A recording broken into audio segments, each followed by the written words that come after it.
Maine. Chapter 14. Among the Oyster Beds.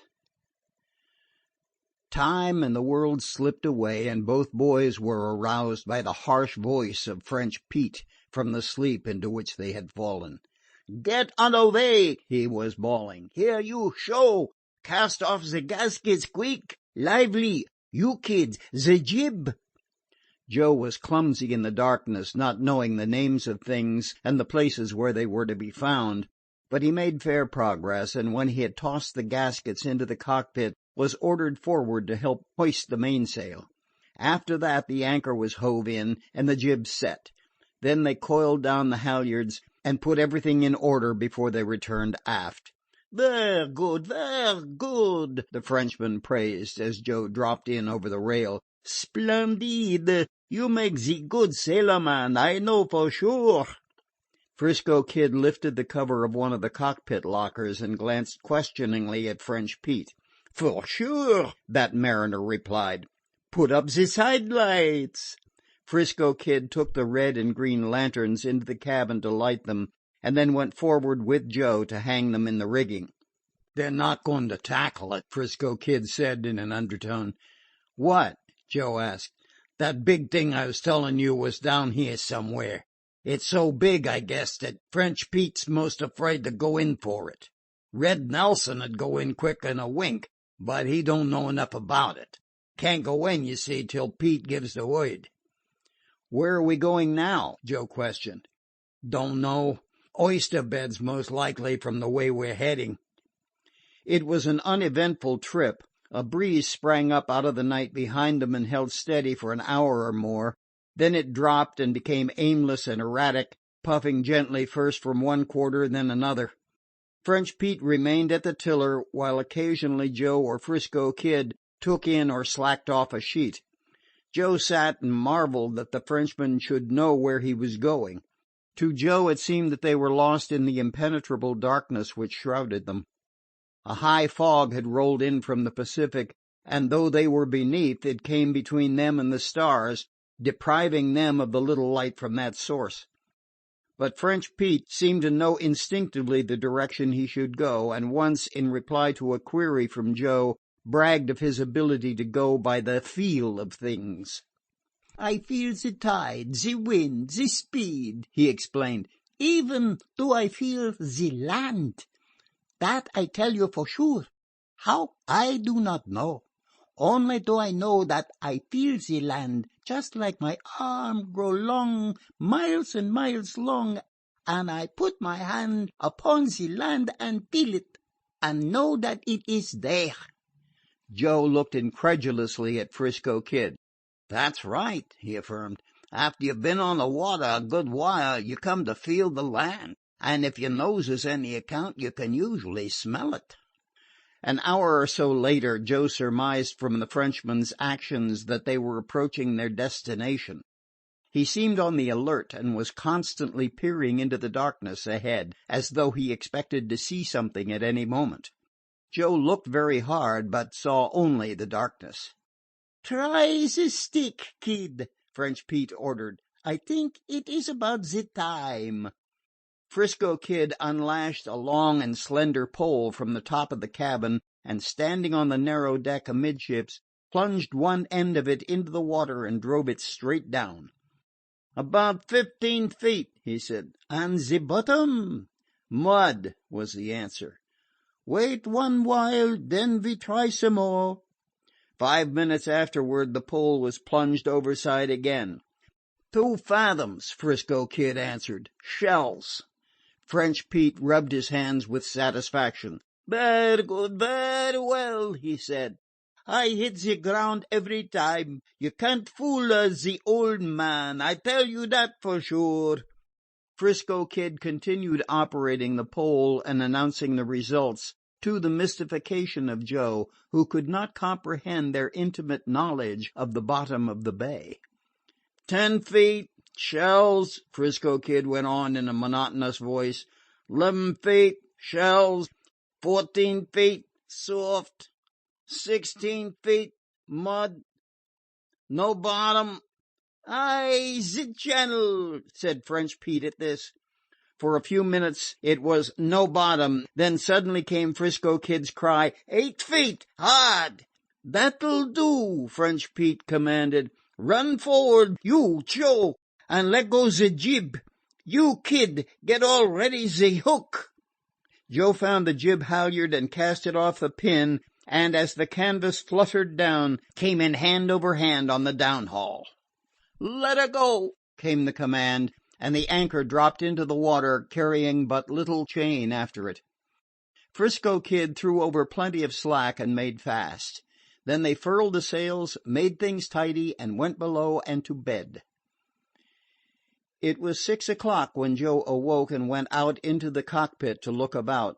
Wind and sea had sprung up, and the Dazzler was rolling and tossing, and now and again fetching up on her anchor chain with a savage jerk.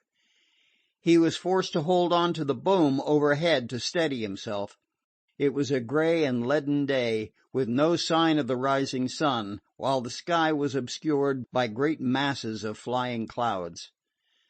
Joe sought for the land. A mile and a half away it lay, a long, low stretch of sandy beach, with a heavy surf thundering upon it. Behind appeared desolate marshlands, while far beyond towered the Contra Costa Hills. Changing the direction of his gaze, Joe was startled by the sight of a small sloop rolling and plunging at her anchor not 100 yards away. She was nearly to windward, and as she swung off slightly he read her name on the stern, the Flying Dutchman, one of the boats he had seen lying at the city wharf in Oakland. A little to the left of her he discovered the Ghost, and beyond were half a dozen other sloops at anchor. "What I tell you?" Joe looked quickly over his shoulder. French Pete had come out of the cabin and was triumphantly regarding the spectacle. "What I tell you? Can't fool the old man, that's what. I hit it in the dark as just so well as in the sunshine. I know, I know." "Is she going to howl?" 'Frisco Kid asked from the cabin, where he was starting the fire. The Frenchman gravely studied the sea and sky for a couple of minutes. "Maybe blow over, maybe blow up," was his doubtful verdict. "Get breakfast quick and we try the dredging." Smoke was rising from the cabins of the different sloops, denoting that they were all bent on getting the first meal of the day. So far as the Dazzler was concerned, it was a simple matter, and soon they were putting a single reef in the mainsail and getting ready to weigh anchor. Joe was curious. These were undoubtedly the oyster beds, but how under the sun in that wild sea were they to get oysters? He was quickly to learn the way. Lifting a section of the cockpit flooring, French Pete brought out 2 triangular frames of steel. At the apex of one of these triangles, in a ring for the purpose, he made fast a piece of stout rope. From this the sides, inch rods, diverged at almost right angles and extended down for a distance of 4 feet or more, where they were connected by the third side of the triangle, which was the bottom of the dredge. This was a flat plate of steel over a yard in length, to which was bolted a row of long sharp teeth, likewise of steel.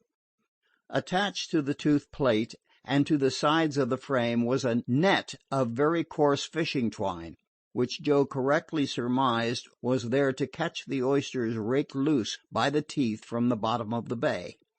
A rope being made fast to each of the dredges, they were dropped overboard from either side of the Dazzler. When they had reached the bottom and were dragging with the proper length of line out, they checked her speed quite noticeably. Joe touched one of the lines with his hands, and could feel plainly the shock and jar and grind as it tore over the bottom. "All in!" French Pete shouted. The boys laid hold of the line and hove in the dredge. The net was full of mud and slime and small oysters, with here and there a large one. This mess they dumped on the deck and picked over while the dredge was dragging again. The large oysters they threw into the cockpit and shoveled the rubbish overboard. There was no rest, for by this time the other dredge required emptying. And when this was done and the oysters sorted, both dredges had to be hauled aboard, so that French Pete could put the Dazzler about on the other tack. The rest of the fleet was under way and dredging back in a similar fashion. Sometimes the different sloops came quite close to them, and they hailed them and exchanged snatches of conversation and rough jokes. But in the main it was hard work, and at the end of an hour Joe's back was aching from the unaccustomed strain, and his fingers were cut and bleeding from his clumsy handling of the sharp-edged oysters. "That's right," French Pete said approvingly.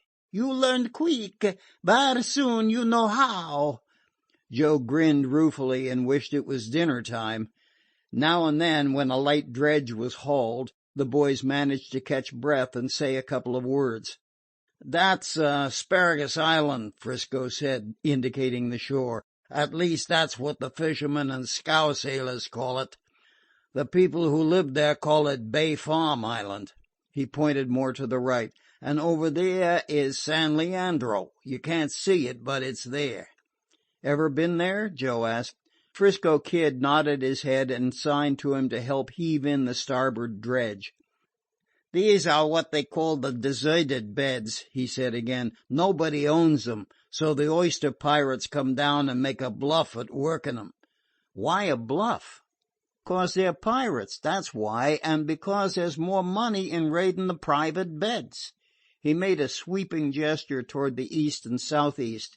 "The private beds are over yonder, and if it don't storm the whole fleet'll be raiding them tonight."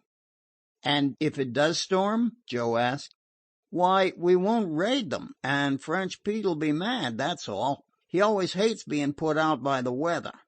But it don't look like letting up, and this is the worst possible shore in a southwester. Pete may try to hang on, but it's best to get out before she howls." At first it did seem as though the weather were growing better. The stiff southwest wind dropped perceptibly, and by noon, when they went to anchor for dinner, the sun was breaking fitfully through the clouds. "That's all right," 'Frisco said prophetically. "But I ain't been on the bay for nothing. She's just getting ready to let us have it good and hard." "I think you're right, kid," French Pete agreed. "But the Dazzler hang on all the same.